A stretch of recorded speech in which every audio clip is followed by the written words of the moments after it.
Nagsimula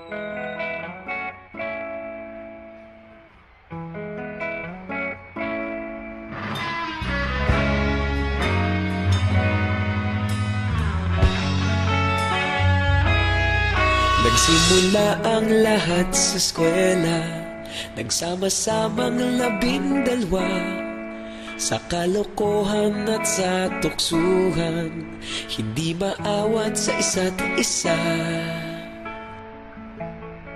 Madalas ang standby sa cafeteria, isang barkada na kay saya.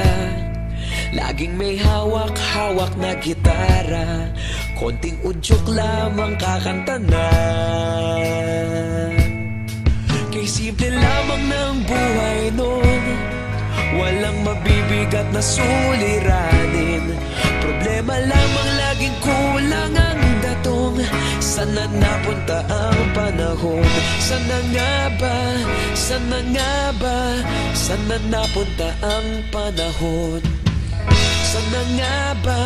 Sana nga ba? Sana napunta ang panahon? Sa unang ligaw kayo'y magkasama, magkasabwat sa pambobola. Walang sikreto kayong tinatago, okay sarap ng samahang barkada.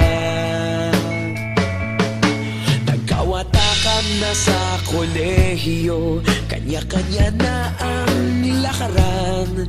Kahit minsan na lang kung magkita, pagkakaibigay hindi nawala.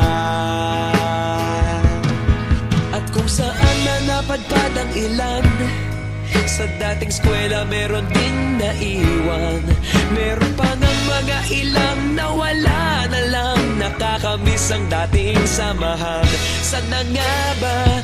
Sana nga ba? Sana nga bang barkada ngayon? Sana nga ba? Sana nga ba? Sana nga bang barkada ngayon?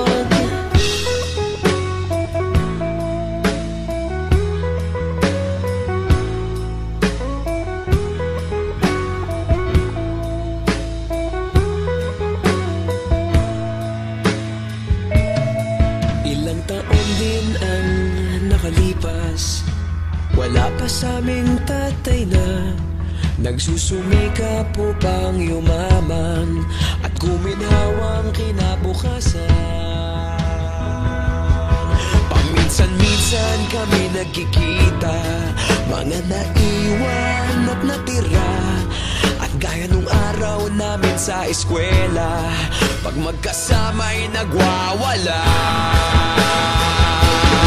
Napakahirap malimutan ang saya ng aming samahan.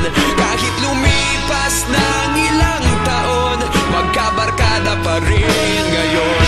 Magkaibigan, magkaibigan, magkaibigan pa rin ngayon. Magkaibigan, magkaibigan,